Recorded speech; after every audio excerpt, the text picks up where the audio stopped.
নতুন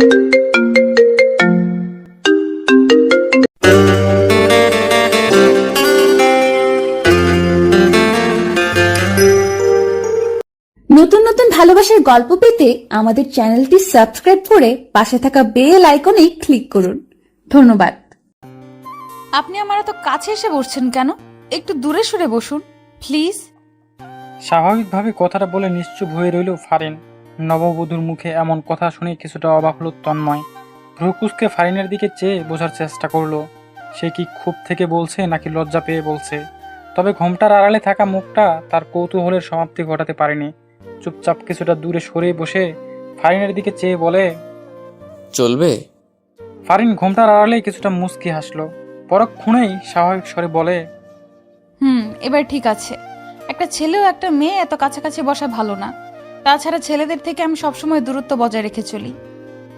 আরেক দফা অবাক হলো তন্ময়। 17 বছরের একটা পিচ্চি মেয়েকে বিয়ে করতে হবে শুনে প্রথমে বাবা মায়ের উপর কিছুটা রাগ হলো তার। চেয়েছিল তার বয়সের কাছাকাছি কাউকে, যেন খুব সহজেই মানিয়ে নেওয়া যায়। শেষে বিয়ে করতে হলো একজন পিচ্চিকে। তাই বলে এসএসসি শেষ করে একটা মেয়ে, একটা বাচ্চা প্রকৃতির হবে, তা ধারণারও বাইরে ছিল। কিছুক্ষণ নীরব থাকলে ফারিন আচমকাই প্রশ্ন করে, আচ্ছা, আপনি কি এখন আমার সাথে খারাপ কাজ করবেন? আমার কিন্তু এসব পছন্দ না। আপনি জোর করলে আমি কান্না করে দিব। ফারিনের এমন কথায় কিছুটা অপ্রস্তুত হয়ে গেল তন্ময়। এমনিতেও সে এই বাচ্চা মেয়েকে নিয়ে এসব কিছু কল্পনাও করতে পারেনি। তবে একটা কথা পুরোটা সময় খুব করে ভেবেছিল, এই বাচ্চা মেয়েটাকে কিভাবে নিজের সাথে মানিয়ে নেবে। তন্ময় কিছুটা স্বাভাবিক ভাব রেখে বলে, আচ্ছা, কান্না করতে হবে না, এখন একপাশে সরে বসে আমি ঘুমাবো। ফারিন ঘোমটা সরিয়ে তন্ময়ের দিকে চেয়ে বলে, সরে বসবো মানে? আপনি তো দেখি ভারী আনরোম্যান্টিক মানুষ। তন্ময় কিছুটা ভ্রু কুঁচকে বলে, আমি আবার কি করলাম? বিয়ের প্রথম রাতে নতুন বউয়ের ঘোমটা সরিয়ে তার প্রশংসা করতে হয়, তা জানেন না? এখন একপাশে সরে বসে আমি ঘুমাবো। জানবো কিভাবে? আগে বিয়ে করেছি নাকি? আর এসব তুমি জানো কিভাবে? ফারিন এবার কিছুটা লাজুক দৃষ্টিতে বলে, আমার বান্ধবী শারমিন বলেছিল। তারও তোমার মতো পিচ্চি বয়সে বিয়ে হয়েছে? 2 মাস আগে। তার বর নাকি ঘোমটা সরিয়ে কত সুন্দর সুন্দর কথা বলেছিল, আর শারমিন খুব লজ্জা পেয়েছিল। তখন থেকে আমিও ভাবতাম আমার বড় এইভাবে আমার প্রশংসা করবে, কিন্তু এখন দেখি আপনি ভারী আনরোম্যান্টিক মানুষ। তন্ময় আবারও অবাক হলো। ফারিনের দিকে চেয়ে বলে, তুমি তো বললে তোমার থেকে দূরে সরে বসতে। দূরে বসতে বলেছি, কিন্তু এটা তো বলিনি প্রশংসা করা যাবে না। কিছুটা ভাবান্তর হলো তন্ময়। কি মেয়ে বিয়ে করলো ওটাই ভেবে পাচ্ছে না।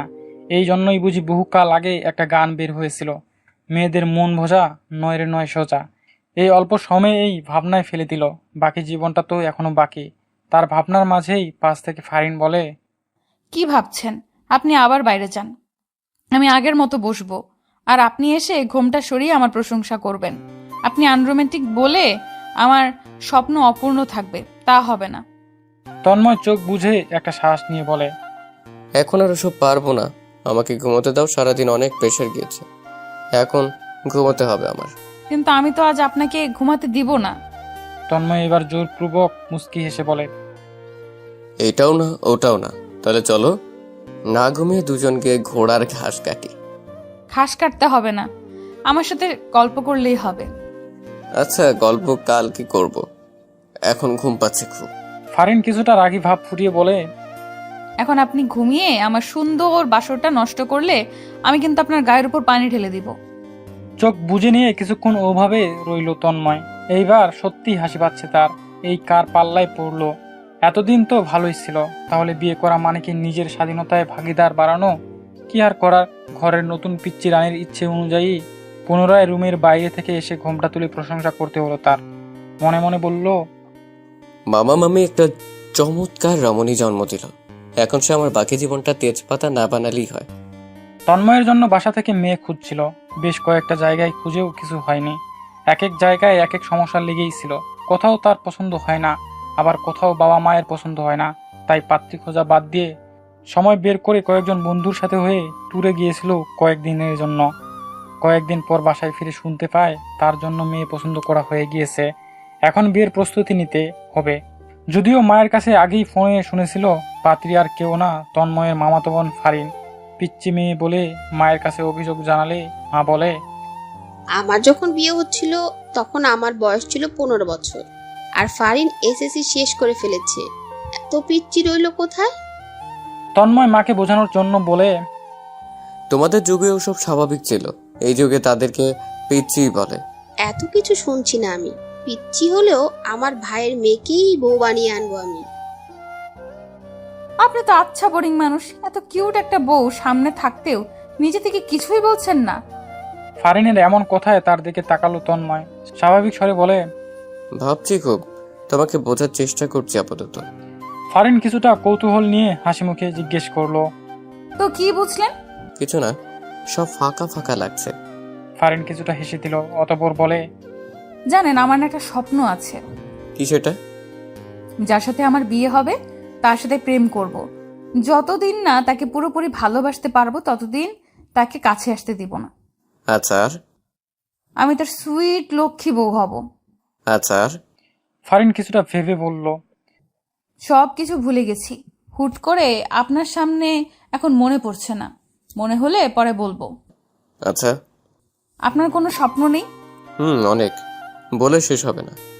সারা রাত পড়ে আছে, অনেক সময়, একটা একটা বলা শুরু করেন। সারা রাত পার হয়ে যাবে, তবে বলা শেষ হবে না। কিন্তু আমার যে এখন খুব ঘুম পাচ্ছে পিচ্ছি। ঘুমাবেন? যদি তুমি পানি না ঢালো। আচ্ছা ঠিক আছে, তবে আমার পাশে ঘুমাতে পারবেন না। তন্ময় একটা দীর্ঘশ্বাস নিল। তার ঘরেই এখন তার পূর্ণ স্বাধীনতা নেই। একদিনেই যেন তার দুনিয়া পরাধীন হয়ে গেছে। কি আর করার, পরিস্থিতির শিকার। আপাতত বাস্তবতা মেনে নিতে হবে। তন্ময় চুপচাপ উঠে একটা জামা এনে ফারিনের দিকে চেয়ে বলে, ভারী কাপড়ে নিশ্চয়ই বিরক্ত হচ্ছে, ওয়াশরুমে গিয়ে জামা চেঞ্জ করে নাও। ফারিন মনে মনে কয়েকবার ধন্যবাদ জানালো তন্ময়কে। এমনিতেও ভারী কাপড় পরে বসে থাকতে অস্বস্তি হচ্ছে তার। ওয়াশরুমে গিয়ে জামা চেঞ্জ করে এসে বিছানায় শুয়ে পড়লো চুপচাপ। কাল বাড়িতে অনেক মেহমান থাকবে, এই সময়টুকু ছাড়া আর বিশ্রাম নেওয়ার সুযোগ থাকবে না হয়তো। তন্ময় সোফায় শুয়ে চোখ বুজে আছে, ঘুমিয়ে গেল কিনা বুঝতে পারলো না সে। একবার হালকা মাথা তুলে তন্ময়ের দিকে তাকালো ফারিন, কিছুটা মুচকি আসলো সে। সুইট একটা পিচ্চি বউ পেয়েছো, সো পিচ্চির প্যারা তো অবশ্যই নিতে হবে। কেবল তো শুরু, এত সহজে তোমাকে ছাড়ছি না জামাই যান। মধ্যরাত, গভীর ঘুমে আচ্ছন্ন ফারিন। পাশে এসে বসলো তন্ময়, নিশ্চুপ চেয়ে আছে ফারিনের ঘুমন্ত চেহারাটার দিকে। এই পিচ্চি তার জীবন সঙ্গী, ভাবতেই কেমন যেন হাসি পাচ্ছে তার। যেই মানুষটাকে নিয়ে হাজারো স্বপ্ন বুনেছে মনে, পিচ্চি মেয়েটা ওই মানুষটা হয়ে তার সামনেই ঘুমিয়ে আছে নীরবে। কেন যেন নির্ঘুম থেকে এই পিচ্চিটার ঘুমন্ত চেহারায় তাকে রাত পার করে দিতে ইচ্ছে হচ্ছে খুব। তবে সেই ইচ্ছে বেশিক্ষণ থাকলো না। এসি কিছুটা কমিয়ে দিয়ে একটা পাতলা কাঁথা টেনে দিল ফারিনের গায়ে। কপালে আলতো করে ঠোঁট ছুঁয়ে বলে, কিছু গোপন ভালোবাসা তোমার অজানাই থাকুক পিচ্ছি, একদিন নিজে থেকেই আমার ভালোবাসা পেতে মরিয়া হয়ে উঠবে। ফারিনের ঘুমন্ত চেহারার দিকে তাকিয়ে রইল তন্ময়। পিচ্চিটার মাঝে যেন কি এক মুগ্ধতা, অথচ গতকালও তাকে শুধু একটা কিশোরী মেয়েই ভাবতে পেরেছিল সে। এখনো বউ হিসেবে মেনে নিতে কষ্ট হচ্ছে খুব। মেনে নিলেও কিভাবে নিবে কিশোরী বউ? ভাবতেই এক চিলতে হাসি ঠোঁটকে ছুঁয়ে দেয় তন্ময়ের। সকাল হয়েছে সেই অনেকক্ষণ হলো। বাইরে পাখির কিচিরমিচির ডাকটাও এখন আর তেমন শোনা যাচ্ছে না। সোনালি রোদের আলো জানালার পর্দায় এসে ঠেকেছে ক্ষণিকটা। তন্ময় ফারিনের পাশ থেকে উঠে দাঁড়ালো। হাত টেনে পর্দা সরিয়ে দিতেই ক্ষণিকটা সোনালি কিরণ এসে শুয়ে দিল ফারিনের মুখ। কিছুটা নড়েচড়ে উঠল ফারিন। চোখে আলো পড়তেই ঘুমটা হালকা হলো তার। দরজার ওপাশ থেকে ভাবি বলে ডাক শোনা যাচ্ছে, সেই সাথে একটু খিলখিল হাসির শব্দ। ফারিন ঘুম জড়ানো চোখে পিটপিট করে তাকালো। সামনে তন্ময়কে দেখতেই উঠে বসলো সে। চারপাশে একবার চেয়ে বলে, সকাল হয়ে গেছে। তন্ময় তার দিকে চেয়ে বলে, ঘুমকুমারী? ফারিন না বুঝে জিজ্ঞেস করে, সেটা কি? মানে ঘুমাতে পছন্দ করো বেশি? মোটেও না, সবাই বলে আমার ঘুম পাতলা। তাছাড়া আমি ভোরেই ঘুম থেকে উঠি। তন্ময় একটু হাই তুলে বলে, আচ্ছা, ওদিকে তোমার ননদরা ভাবি বলে ডাকতে ডাকতে হয়তো গলা শুকিয়ে পানির তেষ্টা পেয়েছে তাদের। যাও, তাদের ভেতরে এনে তেষ্টা মেটাও। বলেই ফ্রেশ হওয়ার জন্য ওয়াশরুমের দিকে পা বাড়ালো তন্ময়। ফারিন চোখ কুচলে দরজার দিকে এগিয়ে গেল। দরজা খুলতেই রাইসা মাইশা দুজন ভাবি বলে জড়িয়ে ধরলো ফারিনকে। এরা তন্ময়ের চাচাতো বোন, দুজনেই টুইন। শুধু চেহারা ছাড়া আর লম্বা গায়ের বর্ণ, শরীর সবই এক। চেহারা দেখা ব্যতীত পিছন থেকে চেনার উপায় নেই। ফারিন তাদেরকে ছাড়িয়ে নিয়ে বলে, ভাবি কি রে, সব সময় বোন ডেকে এসেছিস। বোনই ভাববি। মাইশা হেসে বলে, ওটা অতীত, তুই আগে বোন ছিলি, এখন আমার ভাইয়ের বউ, মানে আমাদের ভাবি। যাই হোক, আমাদের গায়ের আরেকটা সদস্য বেড়েছে। তাদের সাথে খাটের এক পাশে বসে গল্প করছে ফারিন। এর মাঝে ওয়াশরুম থেকে বের হয় তন্ময়। ফারিন আর চোখে তন্ময়কে লক্ষ্য করতেই রাইসা ও মাইশার উদ্দেশ্যে বলে, গতকাল রাতে কি হয়েছে জানতে চেয়েছিলে না? তাহলে শোন। তন্ময় শুনেও খুব একটা গুরুত্ব দিল না। নিজের মতো হাত মুখ মুছে টাওয়ালটা এক পাশে রাখলো। কারণ বললেও কি, এমন কিছুই ঘটেনি যেটা অন্য কেউ শুনলে তাকে লজ্জা পেতে হবে। তন্ময়ের কোনো ফেস রিয়াকশন না দেখে ফারিন আবারও বলে, বিশ্বাস কর, তোদের ভাই এত রোমান্টিক, ইস, বলতে লজ্জা করছে আমার। এতটুকু বলতেই তন্ময় চোখ বড় বড় করে তাকালো ফারিনের দিকে। এই পিচ্চি বলে কি? ফারিন আরো কিছু বলতেই তন্ময় বুঝতে পারলো ফারিনের উদ্দেশ্যে তন্ময়কে লজ্জাজনক পরিস্থিতিতে ফেলা, তাই বানিয়ে গল্প সাজাচ্ছে। রাইসা ও মাইশা দুজনেই ফারিনের স্কুলের বান্ধবী। তিনজন মিলে ভালোই হাসাহাসি করছে, তবে এটা বেশিক্ষণ স্থায়ী হলো না। তন্ময় তাদের সামনে গিয়ে রাইসা ও মাইশাকে উদ্দেশ্য করে বলে, আড্ডা পরে দিস, চাচি কেন ডাকছে ওটা দেখে আয়। তারা দুজনেই একসাথে বলে। কখন ডাকলো? ফারিনও বলে, ঠিকই তো, কখন ডেকেছে? আমিও তো শুনতে পাইনি। বাচ্চা কাচ্চা মেয়েদের বুদ্ধির ক্ষমতার সাথে কানেরও ক্ষমতা কম থাকবে, এটাই স্বাভাবিক। যদিও এটা কোনো যুক্তিহীন কথা, তবে ফারিন ভালোই রাগ করলো, তা তার মুখ দেখেই বোঝা যাচ্ছে। পাশ থেকে মাইশা বলে, সত্যি কি মা ডেকেছে ভাইয়া? আমি চাচির গলা স্পষ্ট শুনতে পাচ্ছি। দুজনেই উঠে চলে গেল। তন্ময় ফারিনের মুখোমুখি বসে বলে, এবার আমাকে তোমার বাসর রাতের রোমান্টিক গল্প শোনাও। কখনো কারো থেকে শোনার সৌভাগ্য হয়নি, তাই আজ নিজের বউ থেকেই শুনবো। বলেই গালে হাত দিয়ে খুব মনোযোগ সহকারে ফারিনের মুখের দিকে তাকিয়ে রইল তন্ময়। ফারিন কিছুটা বিব্রতকর পরিস্থিতিতে পড়ে গেলে আমতা আমতা করে বলে, আমার ফ্রেশ হতে হবে, ওয়াশরুমে যাব। বলে ওঠার চেষ্টা করতেই তন্ময় সামনে এক হাত দিয়ে পথটা আটকে দিয়ে বলে, যাবে, তবে গল্পটা আমাকে শোনানোর আগে কোথাও যেতে পারবে না পিচ্ছি।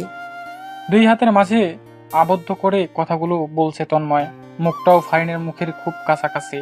ফারিন চারদিকে একবার চোখ বুলিয়ে নিল। হুট করে রুমে কেউ ঢুকে পড়লে সত্যি সত্যিই লজ্জাজনক পরিস্থিতিতে পড়তে হবে তাকে। এই লোকটাকে তো খুব ভদ্র ভেবেছিল সে, এখন দেখছে অভদ্রের শোয়া শের। ফারিন একটা ঢোক গিলে মুক্তি পাওয়ার জন্য বলে, আমার খুব চাপ পেয়েছে। তন্ময় ভ্রু নাচিয়ে বলে। কি? ফারিন কিছু বলল না, শুধু ইশারায় দুটো আঙ্গুল দেখালো।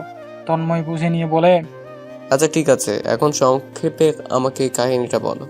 আমি নিজে তোমাকে কোলে করে বাথরুমে দিয়ে আসবো। কেমন যেন নিঃশ্বাস ঘন হয়ে আসছে ফারিনের। এই মুহূর্তে মনে হচ্ছে সে সবচেয়ে কঠিন পরিস্থিতিতে আটকা পড়েছে। চোখ বন্ধ করে মনে মনে বলে, আল্লাহ, এই বেটার হাত থেকে কোনো মতে উদ্ধার করো। হয়তো ফারিনের দোয়া সঙ্গে সঙ্গেই কবুল হয়ে গেল। কেউ একজনের পায়ের শব্দ শোনা যাচ্ছে। রুমের দিকে এগিয়ে আসছে সে। তন্ময় বিষয়টা লক্ষ্য করতেই ফারিনের কানের কাছে মুখ নিয়ে ফিসফিস করে বলে, তোমার ওই বানানো কাহিনীটা অবশ্যই আমাকে বলতে হবে। বলেই দূরে সরে গেল সে। মুহূর্তেই পরপর কয়েকটা শ্বাস নিল ফারিন। ওদিকে দরজার পর্দার সামনে দাঁড়িয়ে মহিলা কণ্ঠে কেউ একজন বলে ওঠে, ভেতরে আসবো? তন্ময় সম্মতি দিয়ে বলে। আসুন মা। তন্ময়ের মা ভেতরে প্রবেশ করলো। ফারিনের পাশে বসে বলে, ফ্রেশ হয়েছো? ফারিন দুদিকে মাথা নেড়ে বলে, না ফুপি। তাড়াতাড়ি ফ্রেশ হয়ে এই শাড়িটা পরে নাও, একসাথে নাস্তা করবে। আর হ্যাঁ, এখন থেকেই মা ডাকার অভ্যাস করবে। ফারিন কিছুটা নার্ভাস লুক নিয়ে বলে, ফুপি, মা, আমি তো শাড়ি পরি না। তন্ময়ের মা কিছুটা হতাশ হলো। তন্ময়ের দিকে চেয়ে বলে, তুই শাড়ি পরতে পারিস? কিছুটা লজ্জা পেলেও তন্ময় হয়তো চেষ্টা করলে পারবে। তবুও দুদিকে মাথা নাড়িয়ে বলে, শাড়ি কিভাবে পরে ওটা জীবনেও দেখিনি। ছেলের কথায় আরেক দফা হতাশ হলেন তিনি। তন্ময়ের দিকে চেয়ে বলে, আচ্ছা ফারিন, ফ্রেশ হলে আমাকে ডেকে দিবি। আর হ্যাঁ, রুমেই থাকবি, ফারিনকে একা রেখে বাইরে যাবি না। মা চলে যেতেই তন্ময় পুনরায় ফারিনের কাছাকাছি এসে বলে, আমি এতটাও আলাভোলা না যতটা গতকাল রাতে দেখেছিলে। সো আমাকে নিয়ে মজা করা বা আমাকে নিজের আঙ্গুলের ইশারায় নাচাবে ভেবে থাকলে ওসব মাথা ঝেড়ে ফেলবে বুঝছি। আমি কাঁঠালের আঠার মতো, আমার সাথে লাগতে এসো না, নিজেই ফেসে যাবে। বলেই বেলকনিতে চলে গেল তন্ময়। এতক্ষণ ফারিন খুব ইনোসেন্ট লুক দিলেও তন্ময় সামনে থেকে চলে যাওয়ার পর তার দিকে চেয়ে ভেংসি কেটে বিড়বিড় করে তাকে কপি করে বলে, হ্যাঁ, আমি কাঁঠালের আঠার মতো? আমার সাথে লাগতে এসো না, নিজেই ফেসে যাবে। আহারে আমার সোনা পাখিটা, তুমি আঠা হলে আমিও নিজেকে আঠা ছাড়ানোর তেল বানাতে জানি। এমনি তো ছোটবেলা থেকে কার্টুন দেখে নিজেকে জেরি ভাবতাম, তাহলে বর কি টম না হলে জমবে?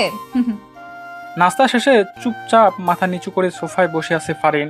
পাশেই তার শাশুড়ি বসা। মেহমানরা নানান প্রশ্ন করছে নতুন বউকে। পাশ থেকে শাশুড়ি তার হাতটা শক্ত করে ধরে রেখেছে, যেন ফারিন নার্ভাস ফিল না করে, কথা বলতে সাহস পায়। ফারিনও মুখে হাসি রেখে তাদের প্রশ্নের জবাব দিচ্ছে। ওদিকে বাইরে রান্নাবান্নার কাজ শুরু হয়ে গেছে। আজ বউ ভাত, বলতে গেলে গ্রাম অঞ্চলে এটা বাধ্যতামূলক একটা প্রথা। দুপুরে মেয়ে বাড়ির লোকজন এসে কিছু লোক খাবার খেয়েই চলে গেল, আর কিছু যেতে বিকেল হলো। তারা খুব কাছের মানুষরা। এতক্ষণ হইচয়ে মেতে থাকা বাড়িটাকে খুব শান্ত মনে হচ্ছে। সিগারেটের শেষ অংশটুকু নিচে ফেলে পা দিয়ে পিষে নিল জুয়েল। তন্ময়ের দিকে চেয়ে বলে, তো বল, পিচ্চি বউকে নিয়ে তোর এত আফসোস কিসের? তন্ময় একটা দীর্ঘ শ্বাস ছেড়ে বলে, আচ্ছা একটা কথা বলো তো, পড়াশোনার পর এখন জব করছি, বয়স চলছে 26, আর সেখানে কিনা আমার বিয়ে করতে হলো 17 বছরের একটা বাচ্চা মেয়েকে। তাকে দেখতে আমার কেমন বাচ্চা বাচ্চা লাগে, স্ত্রী হিসেবে ভাবতে চেয়েও পারছি না। শব্দ করে হেসে উঠল জুয়েল। তন্ময়ের কাঁধে হাত রেখে বলে, এই সামান্য বিষয়টা নিয়ে এমন করে ভাবছিস? আমি ভাবলাম কি না কি। এটা তোর কাছে সামান্য মনে হচ্ছে? নিজে তো আরো 3 বছর আগে ক্লাসমেট বিয়ে করে বসে আছিস। আমার কষ্ট বুঝবে কি করে? বয়সের পার্থক্যটা 3-4 বছরও হতে পারত, খুব জোরে 5, তাই বলে 9 বছর। কিভাবে যে সবকিছু মানিয়ে নিব তা মাথায় ধরছে না আমার। জুয়েল স্বাভাবিক ভাব নিয়ে বলে, তুই তো একদিক দিলে লাকি। সেটা কিভাবে? কিশোরী মেয়ে বিয়ে করার উপকারিতা জানিস তুই? বল দেখি।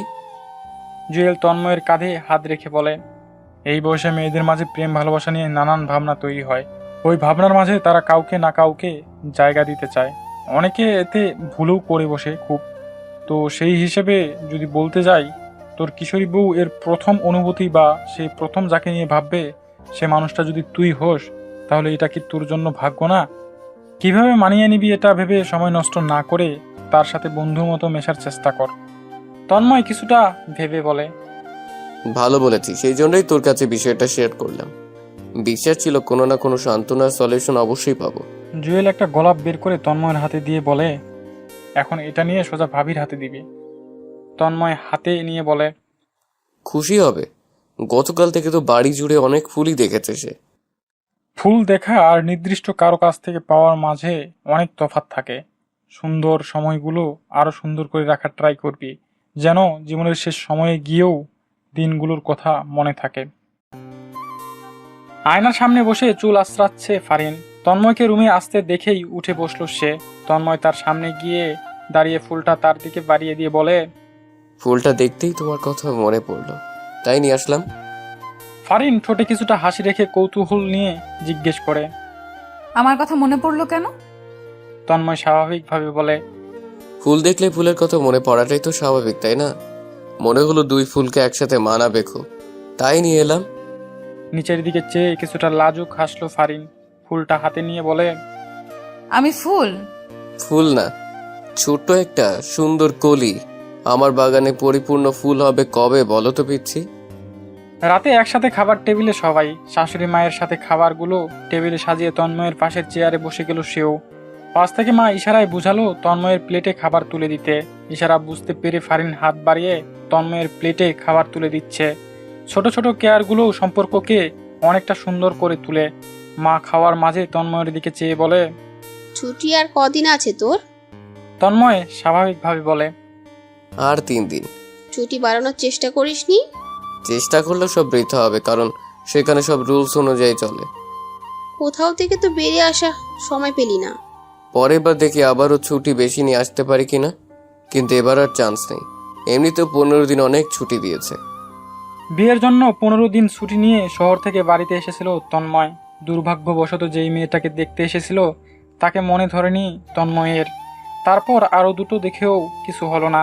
এভাবেই 10 দিন পার হয়ে গেল। শেষে তন্ময়ের মায়ের মাথায় আসে ফারিনের কথা। নিজেকে মস্ত বড় বোকা মনে হলো তখন। হাতের কাছে মেয়ে রেখে দুনিয়া ঘোরার কোনো মানে হয়?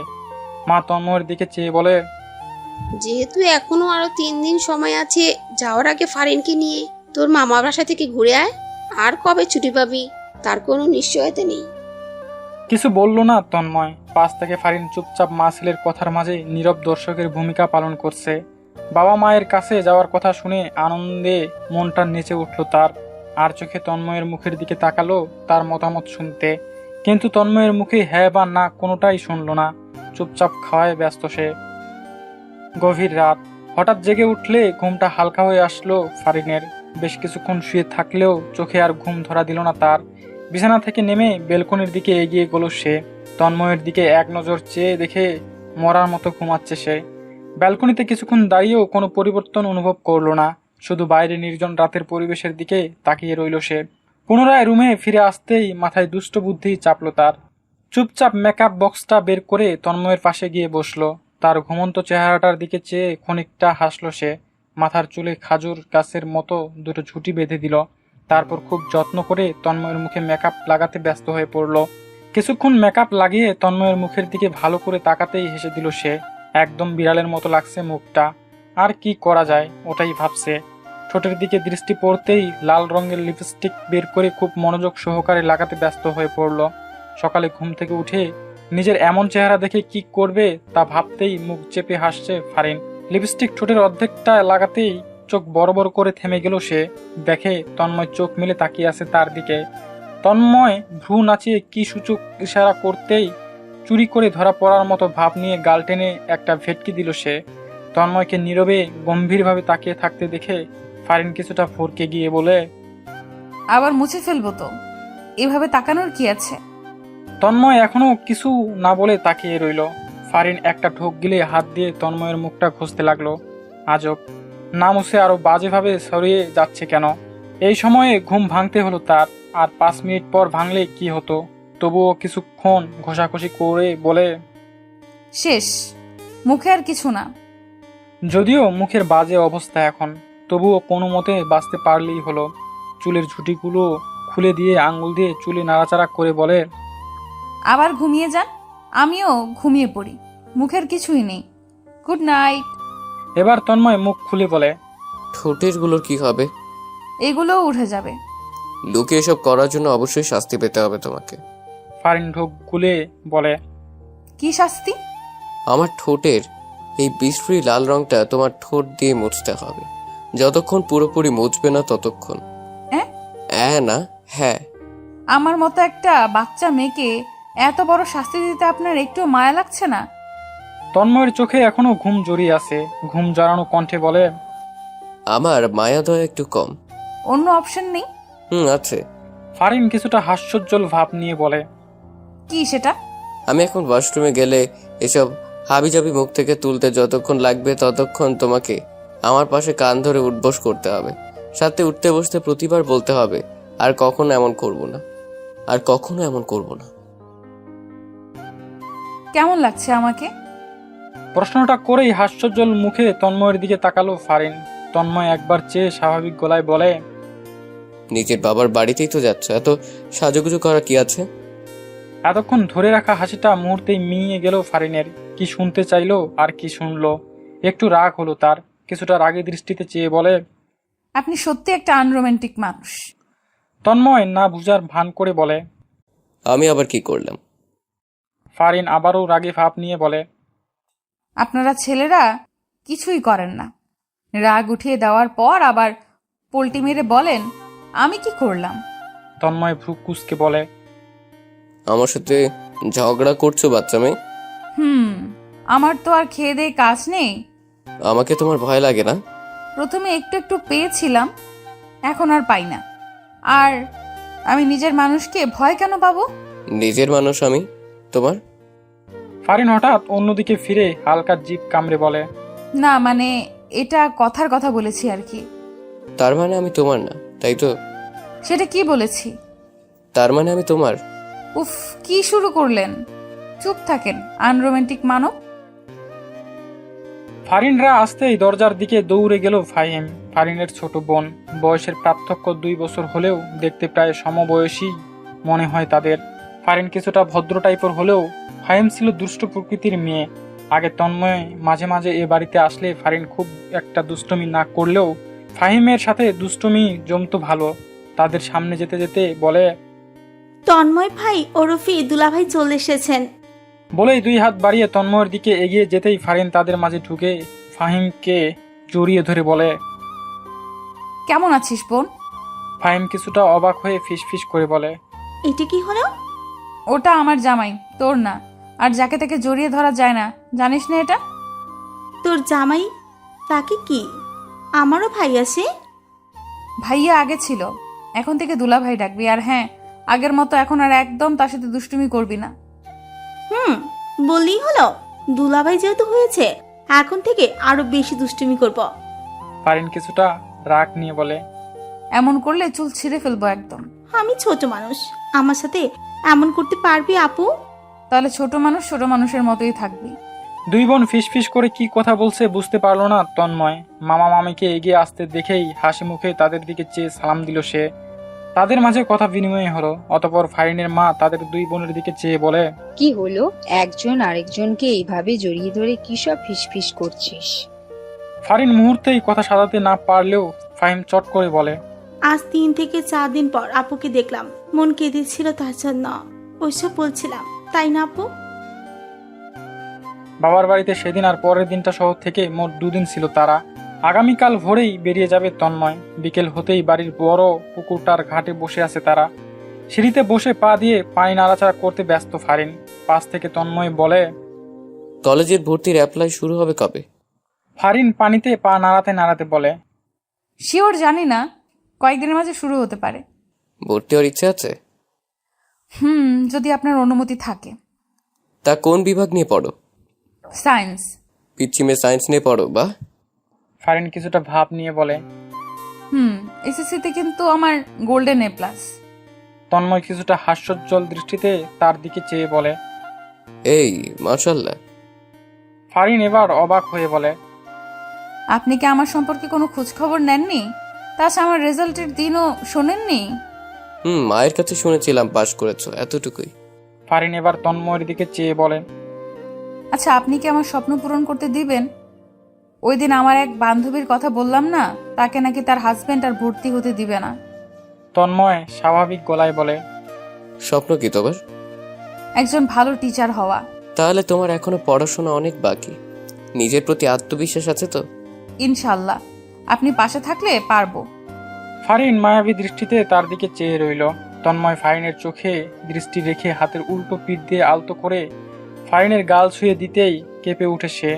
অনুভূতি নিয়ে করা প্রথম স্পর্শগুলো খুবই ভয়ঙ্কর হয়, শরীর জুড়ে তোলপাড় শুরু করে দেওয়ার মতো। তেমনই ফারিনকে কেঁপে উঠতে দেখে কিছুটা মুচকি হাসলো তন্ময়। মুখে হাসি ধরে দেখে বলল, আমি সবসময় তোমার পাশে থাকবো। চলতি পথে হাঁটতে হাঁটতে তোমার পা অবশ হয়ে গেলেও ভেবে নিবে তোমাকে কোলে তুলে বাকিটা পথ পার করে দেওয়ার মতো একজন মানুষ আছে তোমার। ওই দিন বলেছিলে না তোমার মানুষ। কিছুটা লজ্জা পেয়ে মাথা নিচু করে ফেললো ফারিন। খুব করে বলতে ইচ্ছে হচ্ছে, আপনি সব সময়ের জন্যই শুধু আমার। কেন যেন বলতে পারলো না সে কথাটা। অতঃপর পুনরায় পানিতে পা নাচাতে নাচাতে বলে, আপনিও এমন করুন, খুব ভালো হবে। আচ্ছা দাঁড়ান, আমি যখন ডান পা নাড়াবো তখন আপনিও ডান পা নাড়াবেন, আমি যখন বাম পা নাড়াবো তখন আপনিও বাম পা নাড়াবেন, মানে দুইজনেই একসাথে। শুরু করুন, 1 2 3। তন্ময় আবারও হাসলো কিছুটা। মেয়েটার মাঝে এখনো অনেকটা বাচ্চামো রয়ে গেছে। মাঝে মাঝে মনে হয় সত্যিই আস্ত একটা বাচ্চা। ভাবতেই কিছুটা হাসি পেল। ফারিনের 1 2 3 বলার সাথে সাথে কেন যেন তারও সেই বাচ্চা মতে মেতে উঠতে ইচ্ছে হলো খুব। সকাল 6টায় সবার থেকে বিদায় নিয়ে বাসা থেকে বেরিয়ে গেল তন্ময়। 7টায় গাড়ি। ফারিনের মনটা বিষণ্ণ হয়ে আছে খুব। যাওয়ার আগে তন্ময় তার কপালে চুমু এঁকে দিয়ে বলেছিল, নিজের যত্ন নিও। প্রথমবার তন্ময় তার শরীরে ঠোঁট ছুঁয়েছে। সেই ছোঁয়া যেন হৃদয় অবধি স্পর্শ করে ফেলেছে তার। বুকের ভেতর করা থুকপুক শব্দটা যেন এখনো রয়ে গেছে। শেষ কথাটা কানে বাজছে খুব। সব মিলিয়ে শুরু থেকে এই অবধি তার কথা মনে পড়তেই যেন খুব করে কান্না পাচ্ছে ফারিনের। আচ্ছা, মানুষটার জন্য এত কষ্ট হচ্ছে কেন? আগে তো কখনো কারো জন্য এমনটা হয়নি। তাহলে কি এই কয়দিনেই মানুষটার প্রতি তার ক্ষুদ্র অনুভূতিগুলো বিশালতায় রূপ নিয়েছে? সময় তখন 7টা 10। তন্ময়ের ফোনটা বেজে উঠতেই রিসিভ করলো সে। উপাস থেকে ফারিন বলে, গাড়িতে উঠেছেন? হুম, আর 10 মিনিট আগে। আর কি বলবে ভেবে পেল না ফারিন। শান্ত গলায় বলে, আচ্ছা, সাবধানে যাবেন। আসার পর থেকে এই নিয়ে 3বার ফোন করেছে ফারিন। 3বারই দু একটা কথা বলেই রেখে দিয়েছে ফোন। গাড়ির জানালা দিয়ে বাইরের দিকে অপলক দৃষ্টিতে চেয়ে আছে তন্ময়, যেন অন্যমনস্ক হয়ে কোনো বিষয় নিয়ে চিন্তিত সে। প্রিয়জনদের ছেড়ে যেতে আগেও কষ্ট হতো তার, এবার সেই প্রিয়জনের জায়গা আরও একজন দখল করে নিল। তাই হয়তো চাপা কষ্টটা আগের তুলনায় একটু বেশি। ওদিকে ফোনটা হাতে নিয়ে চুপচাপ রুমে বসে আছে ফারিন। এই বুঝি তন্ময় ফোন দিয়ে বলবে, আমি পৌঁছে গেছি পিচ্ছি, তুমি চিন্তা করো না। আচ্ছা, প্রথম অনুভূতিগুলো এত মারাত্মক হয় কেন? অল্প সময়েই তার ক্ষুদ্র অনুভূতিগুলোকে বিশাল করে তুলেছে তার।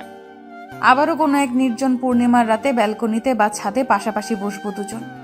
তখন ক্ষুদ্র অনুভূতি এক সমুদ্রে রূপ নেওয়ার কথাটা বলবো তাকে।